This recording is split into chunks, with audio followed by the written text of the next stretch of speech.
mulai dari diri sendiri untuk memberikan dampak. Mulai dengan mindset, karena kita bertumbuh dari mindset, kita jatuh karena mindset, kita maju karena mindset. Tapi hari ini saya lumayan tahu lah dikit-dikit. Caranya gimana? Belajar. Nggak tahu, nanya. Capek, tidur. Jatuh, bangun. Ketika orang lain bilang tidak bisa, kita katakan pada diri kita bisa. You keep learning, you keep growing, upskilling. Semua keputusan yang kita ambil itu semua tercermin dari hati. Ketika hati kita bersih, ketika value kita benar, maka semua keputusan yang kita ambil dalam hidup itu prioritasnya benar. Ketika kita mengambil prioritas yang benar dalam hidup, maka biasanya hidupnya itu berjalan dengan lebih mulus dibandingkan dengan prioritas itu salah. Kalau kita berbicara tentang visi Indonesia Emas 2045, menjadi seorang pemimpin perempuan di bidang pemerintahan, di bidang akademik dan perguruan tinggi. Nah, saya ingin tanya ini, kira-kira apa yang sudah dilakukan atau apa yang Ibu tunjukkan berdua dalam mengantar visi atau ruang inklusif? Pemimpinan itu menjadi penting ketika kita itu paham. Sebetulnya dalam masyarakat kita itu kan levelnya nggak sama. Apalagi masyarakat Indonesia itu berjenjang, ada yang kaya, ada yang miskin, ada yang laki-laki perempuan, ada yang usianya beda-beda gitu ya. Jadi leadership membutuhkan pemimpin saya kira yang memiliki posisionalitas yang jelas terhadap diversitas masyarakat kita. Kita nggak bisa hanya memiliki satu kebijakan yang itu hanya privilege kepada kelompok tertentu. Kita harus memiliki visi dan misi yang memberikan inklusivitas seperti tadi sudah disampaikan oleh Bu Iva ya. Nah, yang sudah kami lakukan di perguruan tinggi di UGM dengan Bu Rektor bersama Bu Rektor, begitu pertama kali menjadi rektor dan wakil rektor, itu betul-betul Renstra 2022-2027 itu kami terapkan. Kami membangun Renstra itu dengan visi yang sangat jelas. Pilar kelima adalah menjadikan perguruan tinggi ini adalah perguruan tinggi yang inklusif dan bertanggung jawab secara sosial. Dan semua kebijakan bersandar pada hal tersebut. Antara lain apa? Inklusivitas. UGM ini adalah salah satu pionir di dalam peraturan mengenai kekerasan seksual. Sebelum peraturan dikti muncul, UGM sudah memiliki peraturan mengenai pencegahan dan penanganan kekerasan seksual. Nah, itu kemudian kita terapkan. Yang kedua adalah inklusivitas dalam hal terkait dengan persoalan disabilitas. Kita juga mulai ini sejak 2 tahun ini menggerakkan satu kampus yang inklusif, terutama terhadap teman-teman disabilitas, sehingga kami memiliki unit layanan disabilitas. Kemudian yang ketiga, kita tahu bahwa yang namanya mahasiswa UGM, kita nggak pingin yang menjadi mahasiswa UGM ini hanya orang Jawa saja. Orang Jawa itu sudah 80% lebih. Maka kita ingin mengubah profilnya. Kita ingin mahasiswa UGM ini berasal dari seluruh Indonesia, dari remote area, sehingga kami memiliki afirmasi. Afirmasinya tidak hanya yang KIK dari negara, tapi UGM memiliki afirmasi Untas Gajah Mada, yang itu diberikan kepada calon mahasiswa yang berasal dari remote area, agar mereka bisa masuk memiliki kesempatan yang sama dibandingkan dengan mahasiswa-mahasiswa dari tempat-tempat yang lebih privilege secara struktur pendidikan. Mungkin itu, Mbak Iva. Terima kasih. Siap, Bu Bening. Inklusivitas dalam sektor pendidikan. Nah, kalau di dalam pemerintahan daerah, Ibu Sherly, apa yang sudah terjadi nih di pemerintahan daerah berkaitan dengan inklusivitas ini? Terima kasih. Bagi saya, kepemimpinan saat ini bukan tentang kepemimpinan yang siapa suaranya paling kenceng terdengar, tetapi bagaimana kita bisa mendengar. Jadi bukan tentang command and control leadership, tapi lebih kepada connect and care. Jadi yang sudah dilakukan selama saya berkampanye kemarin, saya melihat mendengar semua kebutuhan masyarakat. Ketika saya dilantik menjadi gubernur, 100 hari pertama yang saya lakukan adalah menggratiskan uang komite yang tadi sudah dijelaskan. Itu adalah hasil dari mendengar keluhan ibu-ibu. Dan kemudian menggratiskan BPJS Kesehatan, karena itu juga keluhan dari masyarakat. Kemudian membangun, kalau kelihatan mungkin di sosmed saya memperbaiki rumah-rumah warga, itu pun mendengar dari kebutuhan mereka di lapangan, melihat langsung bahwa kehidupan mereka masih jauh dari kata layak, sehingga merenovasi rumah tidak layak huni itu menjadi suatu kebutuhan dasar. Kemudian tadi yang sudah dikatakan juga dari perwakilan Komdigi, bagaimana saya mendengar kebutuhan mereka atas infrastruktur, jalan jembatan yang rusak, lewat sosmed. Saya mendengar sehingga semua kebijakan yang saya ambil sebagai pemimpin Maluku Utara itu tepat sasaran. Mungkin kalau ada juga yang melihat lagi viral belakangan ini, ada anak-anak sekolah di daerah kita, ada pulau namanya Pulau Obi, mereka tuh menyeberang. Nah, dengan adanya sosmed seperti itu, saya mendengar, melihat, saya kirim tim survei ke sana, ternyata kita butuh jembatan 70 meter, ngecek anggaran, kita bisa mengambil, bisa memanfaatkan anggaran, langsung mengambil keputusan yang tepat sasaran, yang menyelesaikan masalah masyarakat secepat mungkin.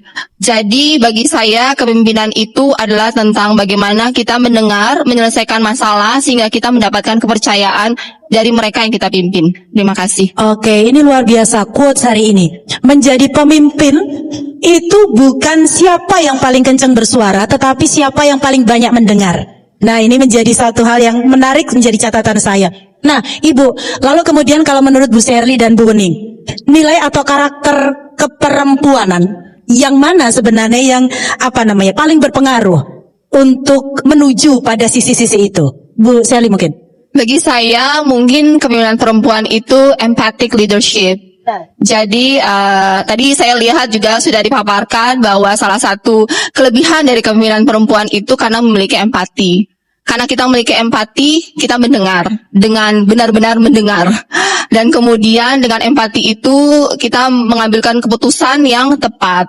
Dan empati itu kadang sering disalahartikan bahwa itu kelemahan. Bagi saya empati itu bukan tentang kelemahan. Dan kita sebagai perempuan pun dalam kepemimpinan sebagai perempuan bukan untuk menggantikan kepemimpinan pria, tapi kita di sini untuk melengkapi, untuk menjaga keseimbangan. Kita memberikan cara pandang dari perspektif yang berbeda, tetapi dibutuhkan dalam bagaimana negara ini mengambil keputusan dan bertindak. Jadi menurut saya ciri khas dari kepemimpinan perempuan adalah empati, dan empati itu akan menghasilkan banyak kebijakan dari hati nurani. Dan salah satu kuncinya adalah komitmen dari hal-hal kecil sehingga kemudian bisa menghasilkan trust, karena kekuatan terbesar itu ada di trust. Terima kasih. Oke, terima kasih Ibu. Empati. Kalau bahasa Jawa kita mengenal istilah greteh kalau perempuan. Lebih teliti, lebih detail gitu. Bu Wening, silakan Bu Wening. Ya, mungkin kalau saya melihatnya bahwa sebetulnya laki-laki dan perempuan kan punya potensi yang sama. Laki-laki juga banyak yang punya empati. Perempuan, mengapa kemudian kita melihat bahwa ada aspek-aspek empati dari perempuan? Itu sebetulnya bukan karena perempuannya, tetapi karena ekosistemnya, karena lingkungannya, karena experience dia sejak kecil. Jadi experience perempuan sejak kecil, mengapa tadi dikatakan greteh ya? Bangun tidur, melakukan macam-macam. Mungkin kalau bapak-bapak bangun tidur udah mandi, ya. Coba kita lihat ibu ini, Ibu Budi ya. Ini Bapak Budi, Budi ngapain? Ya Budi main layang-layang. Ibu ngapain? Ibu masak di dapur. Bapak ngapain? Bapak baca koran sambil minum kopi. Nah, ini adalah ekosistemnya yang dibangun. Sehingga mengapa kemudian perempuan itu tampak menjadi lebih empati, lebih memiliki aspek yang detail, itu karena dia melakukan yang kita sebut kalau akademik itu adalah politics of performativity. Dia mengulang-ulang tiap hari sesuatu secara detail sehingga kedepannya dia membentuk dia menjadi seperti itu. Nah, ini mungkin banyak juga laki-laki yang seperti itu. Tetapi kemudian karena perempuan secara lebih banyak itu mereka melakukan ya secara masif seperti itu sehingga tampaknya perempuan yang memiliki aspek tersebut gitu ya. Jadi mungkin ini adalah persoalan bagaimana kita membangun ekosistem agar baik laki-laki maupun perempuan memiliki empati. Mengapa itu menjadi penting ya? Karena di Indonesia ini kebanyakan pemimpin adalah laki-laki. Bagaimana kalau laki-laki yang memimpin itu tidak hadir dalam ekosistem tersebut? Maka kemudian empati menjadi seakan-akan tidak ada. Padahal sebetulnya kan tidak. Jadi yang dibutuhkan sebetulnya adalah ekosistemnya. Begitu menurut saya, Pak. Pengaruh kultural itu ya pasti ya, pengaruh budaya dan lain sebagainya, budaya patriarkal yang ada di Indonesia. Hampir semua kebudayaan di Indonesia kan modelnya seperti itu. Nah, sekarang kalau kita berbicara tentang gerakan perempuan, ibu-ibu berdua, kita tahu bahwa di luar sana itu sudah banyak sekali organisasi perempuan. Organisasi perempuan, gerakan perempuan, apalagi namanya, movement perempuan, mengatasnamakan perempuan, kesetaraan gender, dan lain sebagainya, itu banyak. Tetapi pada kenyataannya masih banyak kaum perempuan yang belum mendapatkan posisi yang pas, mendapatkan pengakuan. Mereka masih harus bekerja dengan sangat keras untuk mendapatkan pengakuan itu. Kira-kira di mana ini hal yang kemudian perlu dibenahi atau diperbaiki? Bu Ning dulu mungkin, Bu Ning. Ya, memang gerakan perempuan kan banyak sekali ya. Gerakan-gerakan yang muncul pada abad 19 ya. First wave of feminism, kemudian second wave of feminism. Gerakan feminisme gelombang ketiga, keempat, dan lain sebagainya sampai saat ini. Tapi yang menjadi kelemahan adalah seringkali gerakan perempuan itu tidak banyak didukung oleh laki-laki. Jadi perempuan sendiri bergerak begitu ya, dan pergerakannya masih laki-laki dan perempuan begitu, pasti kayak dikonfrontasikan. Padahal sebetulnya kan tidak. Mengapa? Karena di negara kita ini banyak juga perempuan yang lebih privilege daripada laki-laki. Misalnya karena apa? Karena perempuan tapi dia kelas atas. Ya terus terang mengapa saya mungkin bisa jadi seperti sekarang? Ya karena saya tumbuh dari keluarga menengah. Di Magelang bahkan mungkin lebih atas dikit. Sehingga saya memiliki privilege dibandingkan tetangga kampung saya yang dia anak buruh. Begitu ya. Jadi saya kira gerakan perempuan ini harus betul-betul didukung, harus mengajak laki-laki untuk ikut serta. Karena dengan mengajak laki-laki maka semua level ya, tidak hanya soal laki-laki perempuan, tapi pertanyaannya adalah laki-laki yang mana dan perempuan yang mana. Mereka dari kelas sosial yang mana, mereka dari agama yang mana, dan sebagainya. Sehingga kemudian akan bisa meluas, tidak hanya soal perempuan sendiri, tetapi bahwa perempuan ini mengajak juga aspek laki-laki dari berbagai macam level, perempuan dari berbagai macam level, sehingga kemudian bisa mengangkat betul-betul kehidupan ya, baik laki-laki maupun perempuan. Seperti itu. Oke, jadi harus ada kolaborasi yang lebih luas begitu, tidak hanya sekedar bersuara di satu sisi atau satu bidang saja. Ibu, kalau menurut Ibu bagaimana nih? Mana yang perlu dibenahi ini, Bu? Ya, mungkin kita sudah sangat aware ya tentang woman empowerment, sudah sering dibicarakan dari tahun ke tahun. Bagi saya, kalau tadi apa yang dibenerin, kalau bagi saya, kita tidak menunggu ruang disediakan, kita menciptakan ruang itu. Dan kadang, mohon maaf, ada beberapa yang mungkin merasa bahwa kita harus sama dengan pria, kita harus menyayangi pria. Bagi saya, kita tidak dalam ruang untuk berkompetisi dengan pria. Ketika kita dalam ruangan yang sama, kita tidak dalam berkompetisi tujuan untuk mendominasi, tetapi perempuan itu ada untuk menerangi, untuk melengkapi, untuk memberikan keseimbangan. Dan kita tidak harus ada di posisi tertentu untuk bisa memberikan dampak atau perubahan. Kita bisa mulai dari dimanapun tempat saat ini kita berada, sebagai ibu rumah tangga, sebagai guru di sekolah, mengajar anak, mendidik anak, tempat kerja, di kelurahan, RT, ekosistem, ibu BKK. Karena sebenarnya kepemimpinan itu bukan tentang otoritas atau posisi, tapi lebih tentang inisiatif untuk mengambil langkah pertama untuk memberikan kebaikan bagi banyak orang. Ketika kita ada dalam suatu ekosistem dan kita perempuan dan kita berdampak dan kita memberikan value, memberikan kebaikan bagi orang di sekitar kita, dengan sendirinya itu ruang itu tercipta bagi kita untuk menjadi leader. Terima kasih. Jadi memang mengembangkan ekosistemnya, lalu kemudian Kita menciptakan ruang itu dengan merubah cara pandang kita, bahwa kita tidak dalam posisi berkompetisi dengan pria. Kita dalam posisi untuk melengkapi, menjaga keseimbangan, bahwa perempuan dan pria itu pada kodratnya berbeda. Kalau saya dari kecil diajarkan bahwa perempuan itu adalah penolong. Jadi memang dalam keluarga saya pun pria itu lebih diprioritaskan dalam bentuk apapun. Tetapi kita semua membawa value masing-masing yang berbeda. Tetapi value kita pastikan bahwa ketika kita dalam satu ruangan, kita itu berdampak. Ketika kita berdampak membawakan kebaikan buat orang lain, dengan sendirinya ruang itu akan tersedia buat kita untuk kita bertumbuh dan bisa menunjukkan potensi kita dan selanjutnya berkembang dengan sendirinya. Jadi kita yang menentukan ruang itu dengan paradigma kita berpikir. Oke, jadi kita yang menciptakan. Ini menjadi satu hal yang menarik, menggelitik saya. Ibu menjadi pemimpin di Maluku Utara, ketemu masyarakat-masyarakat yang kekuatan kulturalnya mungkin masih kental begitu. Ada nggak Bu cerita-cerita lucu atau cerita-cerita yang menggelitik gitu, di mana itu berkaitan dengan posisi Ibu sebagai pemimpin perempuan di masyarakat? Di Maluku Utara itu culture-nya keras ya, mereka sangat patriarki dan biasanya sangat emosional. Saya memimpin tidak berusaha untuk menjadi pria. Saya memimpin sebagai saya dengan kodrat saya sebagai wanita.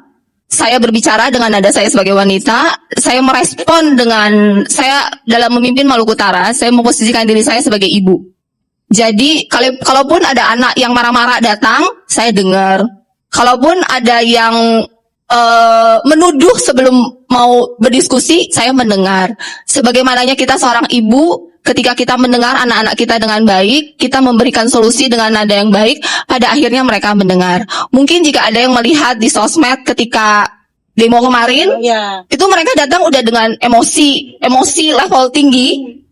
Tapi kemudian saya punya dua opsi, antara saya berpikir negatif mereka akan melempar saya ketika saya bertemu dengan mereka, atau saya berpikir bahwa mereka adalah anak-anak saya, jadi mereka tidak mungkin mencelakakan saya. Jadi saya menghadapi mereka dengan ketenangan dan keyakinan bahwa mereka tidak mungkin mencelakakan saya. Saya mendengar, senyum, dari marah level 10 turun ke 8, ke 7, ke 5, selesai kita salaman. Selesailah demo itu kan. Jadi ya intinya kita mendengar dan sebagai pemimpin perempuan, kita tidak perlu menjadi seperti pria. Kita bisa lembut dalam ketegasan, dan kita pun bisa tegas dengan lembut. Jadi tidak perlu dipisahkan. Terima kasih. Bisa lembut tapi tegas, dan tegas tapi lembut. Lagian kita lihat orang demo segarang apapun, kalau sudah ketemu senyumnya Bu Sherly, pasti sudah turun langsung gitu ya. Nah kalau Bu Ning, dalam aktivitas kampus ada nggak Bu hal lucu atau hal yang menggelitik yang kemudian ini posisi saya sebagai pemimpin perempuan ini jadi berbeda gitu? Ada cerita Bu, silakan. Ya ada. Gak apa-apa ya ceritain. Jadi begini cerita lucunya ya. Kebetulan saya kan punya padepokan pencaksilat gitu. Dan bapak saya meninggal, kemudian saya mengambil alih, dan itu practically nggak ada perlawanan. Langsung perempuan itu boleh, kalau dalam pencaksilat boleh kan. Perempuan jadi level tinggi itu nggak masalah gitu. Tapi di perguruan tinggi kadang challenging gitu ya. Nah waktu itu saya baru pulang dari luar negeri dan saya mendapatkan amanah untuk menempati posisi tertentu. Saya sebagai sekretaris gitu. Jadi lembaga yang cukup terhormat gitu di fakultas. Kemudian ketika rapat begitu ya, itu orang yang berbicara, terutama ada seorang yang sangat terhormat gitu, selalu mengatakan, yang saya hormati ketua, para guru besar, Bapak Ibu semua gitu. Saya hitung 1 kali. Bulan berikutnya lagi ketua, para guru besar. Sampai 3 kali, kok ini kok sekretaris kok pernah disebut gitu kan.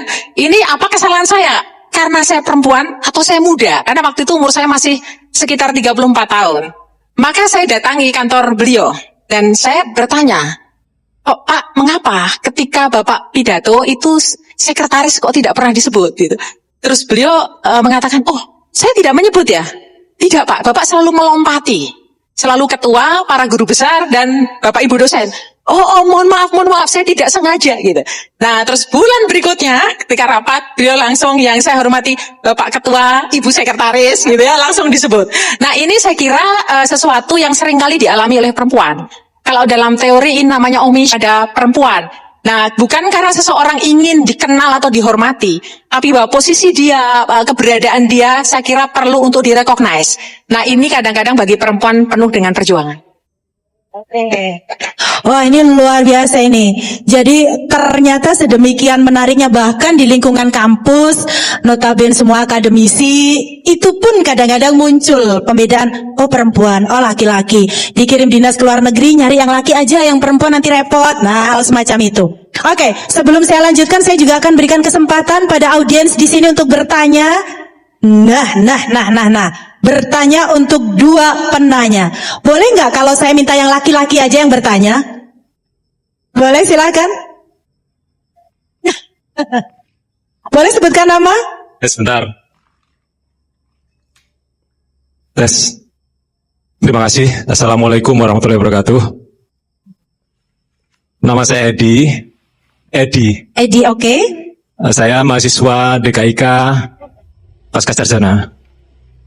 Yang saya tanyakan ini terkait dengan, mohon maaf, agak sensitif, yaitu terkait dengan korupsi. Yang tentu sangat relate dengan leadership, tema yang sedang kita bahas siang hari ini.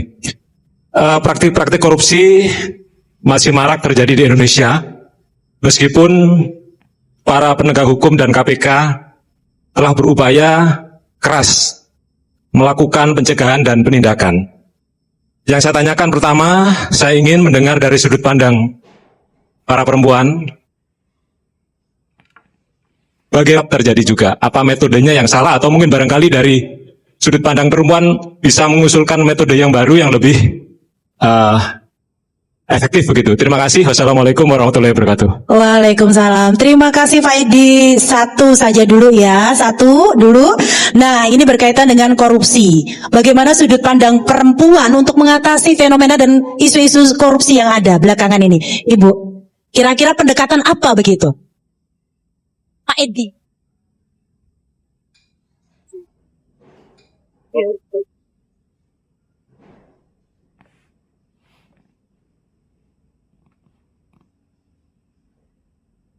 Ya Pak Edi, untuk korupsi menurut saya apakah penanganan ini sudah solutif dan berkelanjutan? Menurut saya belum. Karena setelah 8 bulan saya masuk di pemerintahan, sebenarnya orang korupsi itu ada dua. Satu, udah ada motif dan memang niat. Yang kedua, tidak ada motif tapi kemudian ketidaktahuan. Sistem yang ada sekarang di pemerintahan khususnya, ini perspektif saya dari pemerintah daerah, itu adalah kelengkapan administrasi, bukan efektivitas dari output pembangunan. Harga termahal dari korupsi adalah ketika APBD suatu daerah tidak dimanfaatkan dengan baik sehingga peningkatan pembangunannya itu tidak optimal, tidak bisa memenuhi infrastruktur dan pelayanan dasar masyarakat. Oleh karena itu, jika bisa memberikan usul suatu hari nanti bahwa indikator keberhasilan sebuah program, indikator keberhasilan sebuah anggaran dimanfaatkan itu harus berdasarkan output dan produktivitasnya, bukan berdasarkan kelengkapan administrasi. Korupsi itu terjadi ketika administrasi lengkap, tetapi kemudian hasilnya tidak ada atau tidak produktif. Oleh karena itu harus fokus kepada output dan produktivitas dengan berbanding balik dengan rupiah yang dimanfaatkan. Terima kasih. Oke, terima kasih Bu Wening. Silakan Ibu Wening. Ya, karena saya orang Fakultas Ilmu Budaya, maka saya akan mengambil perspektif budaya ya, bukan politik gitu. Saya mulai dari pertanyaan kedua. Bagaimana korupsi relevansinya dengan budaya kita? Sebetulnya budaya kita itu budaya yang cukup korup. Yang namanya memberikan seserahan kepada petinggi, kepada raja, itu dari zaman dulu sampai sekarang, itu masih dilakukan. Jadi justru kita itu harus mulai dengan mengkritisi budaya kita sendiri yang masih memiliki aspek-aspek bribery ya di dalam kehidupan sehari-hari untuk mengikis habis korupsi itu.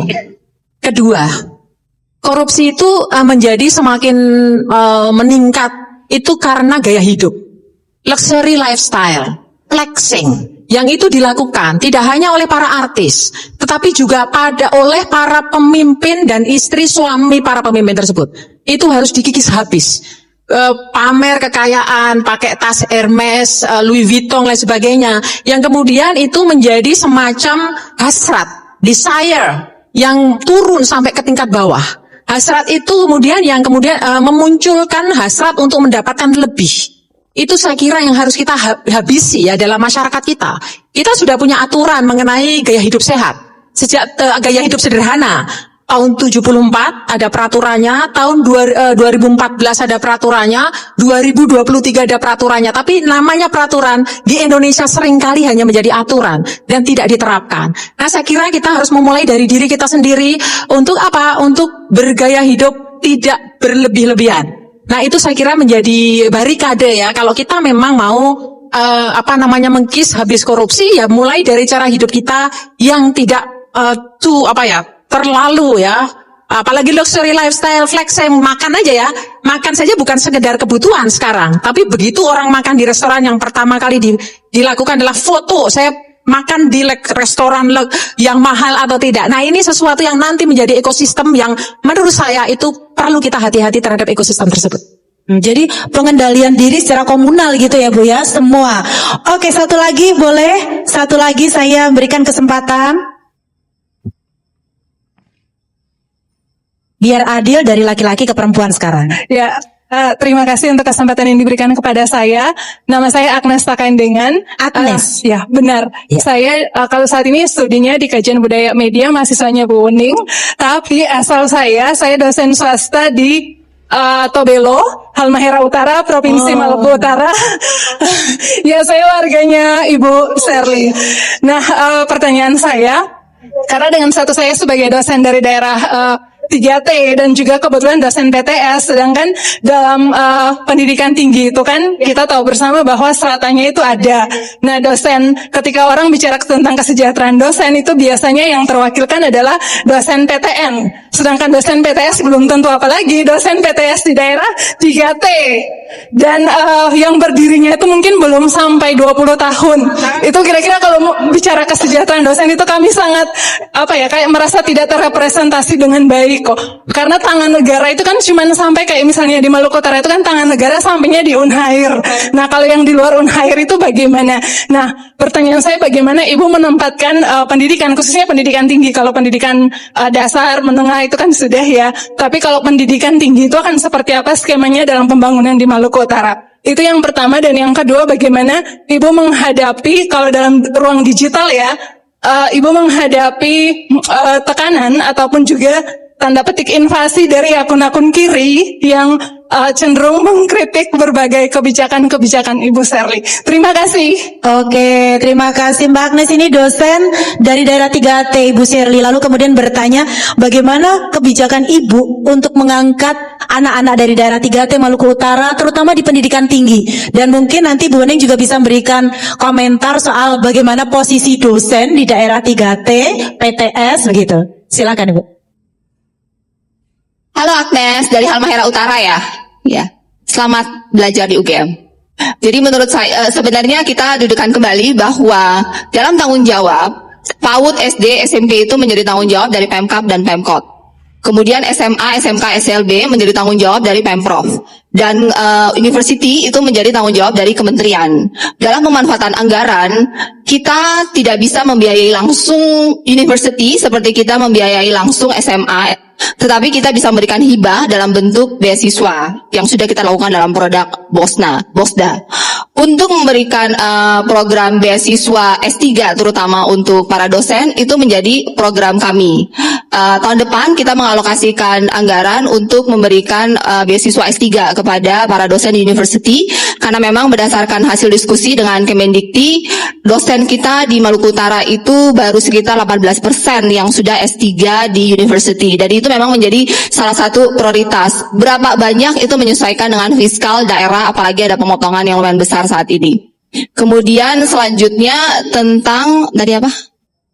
Tentang bagaimana, Mbak Agnes, tentang bagaimana pengembangannya gitu ya. Oh ya, akun kanan, akun kiri ya. Menghadapinya saya itu kembali lagi ya ke karakter dan value semua orang. Bagi saya, tugas saya itu hanya menyelesaikan janji politik saya. Jadi saya punya janji politik itu pendidikan gratis, kesehatan gratis berkualitas, bangun infrastruktur, kembangkan Sofiwi sebagai ibu kota sesungguhnya, pengembangan UMKM, ekonomi kreatif, dan mensejahterakan para imam, pendeta, bangun rumah ibadah. Selain dari itu bukan janji saya. Dan fokus saya juga saat ini kan mereka ribut lah ya tentang dapat lingkungan, tentang tambang. Saya di sini selalu menjalankan sesuai dengan aturan dan harus berdasarkan fakta. Jadi setiap kali ada komplainan ke saya mengirim tim turun bekerja sama. Jadi harus dipahami juga bahwa Pemprov itu fungsinya hanya pengawasan. Kita tidak punya otoritas sama sekali. Otoritasnya itu sudah ada di Kementerian SDM. Jadi kita ketika ada komplainan dari masyarakat tentang lingkungan hidup, kita bisa memberikan surat kepada Kementerian SDM, kemudian dari Kementerian SDM akan mengirim inspektorat dan kita akan turun bersama. Jika memang ada pelanggaran dilakukan penutupan sementara dan ada SOP lanjutannya. Selanjutnya, semua yang tidak ada data bagi saya itu noise. Dan saya tidak menanggapi karena bagi saya energi saya akan habis untuk menanggapi noise, sedangkan energi saya butuhkan untuk menyelesaikan janji-janji politik saya. Jadi itu tanggapan saya. Jadi kalau saya tidak berespon dan tidak mengklarifikasi, berarti itu noise dan itu hoax. Saya bahkan tidak mau repot melaporkan mereka. Jadi ya biarlah. Ya, terima kasih. Oke, luar biasa. Bu Wening, bagaimana menghadapi fenomena dosen-dosen PTS khususnya di dari daerah 3T begitu, Bu? Ya mungkin kita sebetulnya melihat policy secara lebih luas ya. Di tingkat manapun, kebiasaan orang Indonesia itu nyimpen uang ya. Di tingkat manapun itu pokoknya uang tersimpan begitu. Yang diakumulasi adalah aspek keuangan. Mereka seringkali nggak memahami bahwa sebetulnya aspek keuangan ini seharusnya ditransformasikan ke sosial kapital. Karena dengan seseorang atau kelompok masyarakat atau kelompok manapun diangkat sosial kapitalnya, itu uang itu akan berputar sendiri. Ini seringkali terjadi kesalahan strategi, bagaimana yang penting punya uang banyak gitu ya, tetapi melupakan meningkatkan, improving ya, quality dari anggotanya atau kelompok-kelompok tertentu. Ini saya kira cara berpikir ini harus diubah ketika kita memang berniat mau meningkatkan SDM di Indonesia. Tidak ada cara lain.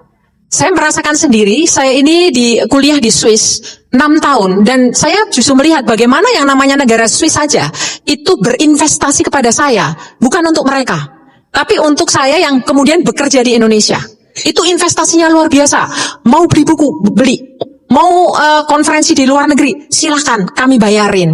Tapi bagaimana investasi mereka itu membawa dampak untuk kita yang di Indonesia, untuk UGM, untuk program studi saya.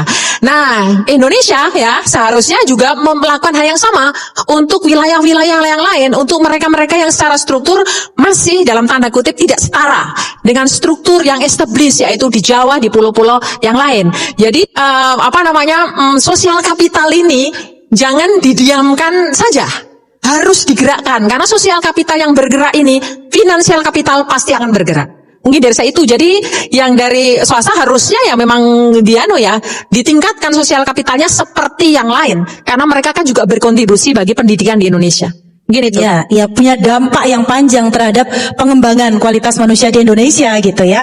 Oke, terakhir Ibu, closing statement Bu Wening, Bu Shirley, terutama untuk para audiens mahasiswa-mahasiswa yang ada di sini, mungkin yang perempuan-perempuan khususnya, apa yang harus dimiliki dan apa yang harus mereka persiapkan menghadapi tantangan ke depan sebagai seorang pemimpin, entah itu di perguruan tinggi atau di pemerintah daerah. Bu Wening dulu mungkin?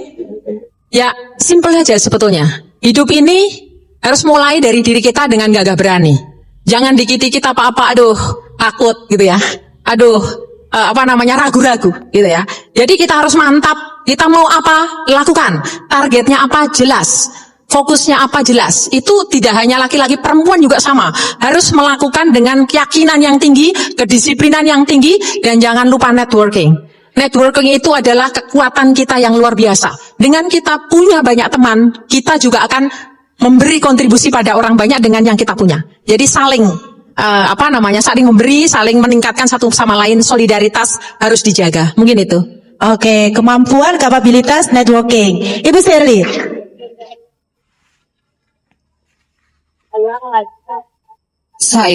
Saya mengajak seluruh perempuan yang hadir dalam ruangan ini untuk mulai dari diri sendiri, dimanapun tempat yang ada, saat ini S1, S2, S3, menjadi guru, menjadi dosen, menjadi istri, di lingkungan kampus, kerja, mulai dari diri sendiri untuk memberikan dampak. Mulai dengan mindset, karena kita bertumbuh dari mindset, kita jatuh karena mindset, kita maju karena mindset. Semuanya dari mindset. Mindset untuk terus mengatakan bahwa kita bisa. Tidak ada yang kita tidak bisa. Saya ibu rumah tangga, hari ini saya menjadi gubernur. Saya tidak tahu birokrasi sama sekali, nol. Tapi hari ini saya lumayan tahu lah dikit-dikit. Caranya gimana? Belajar. Tidak tahu, nanya. Capek, tidur. Jatuh, bangun. Ketika orang lain bilang tidak bisa, kita katakan pada diri kita bisa. Kita harus sering-sering berbicara dengan diri kita sendiri. Kita rewire our brain. Kita rewrite our belief system. Jangan izinkan noise masuk ke kepala kita.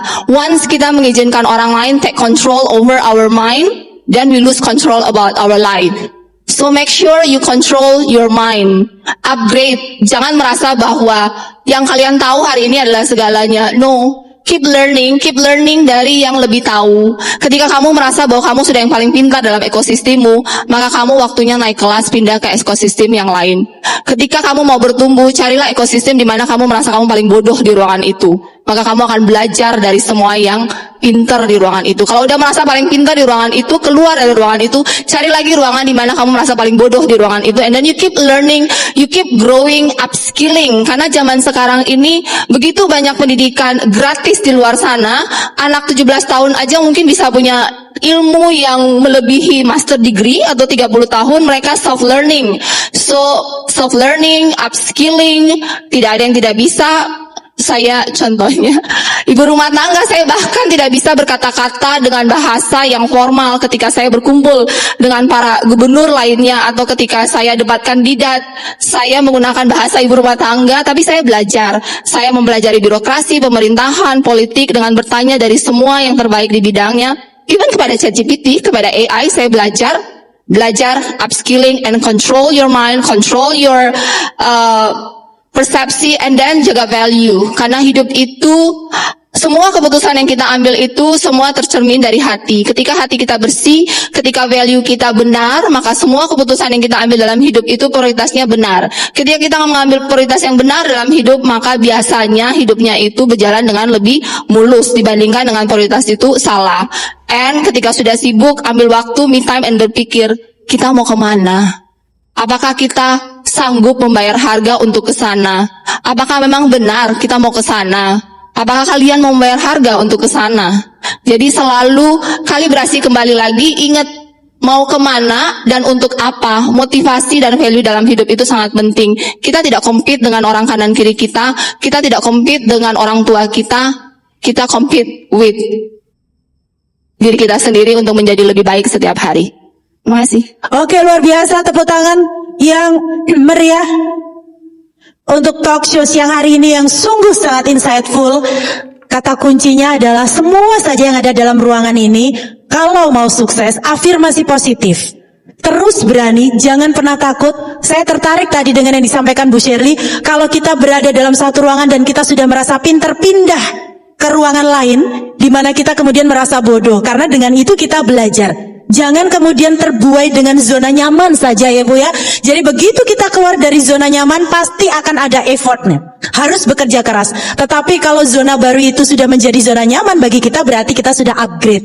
Sungguh sangat luar biasa, insightful, memberikan pencerahan yang sangat luar biasa dengan dua narasumber yang luar biasa juga. Ada Prof. Ening, Bu Shirley, dua pemimpin yang menjadi representasi pemimpin masa depan Indonesia. Dan saya yakin teman-teman yang ada di sini suatu saat nanti juga akan duduk di kursi ini memberikan inspirasi yang sangat luar biasa sebagai seorang pemimpin yang memberikan pencerahan, memberikan hal baik untuk teman-teman semuanya. Terima kasih Bu Shirley, terima kasih Bu Ening, terima kasih semuanya yang sudah hadir dan partisipasinya yang sangat luar biasa.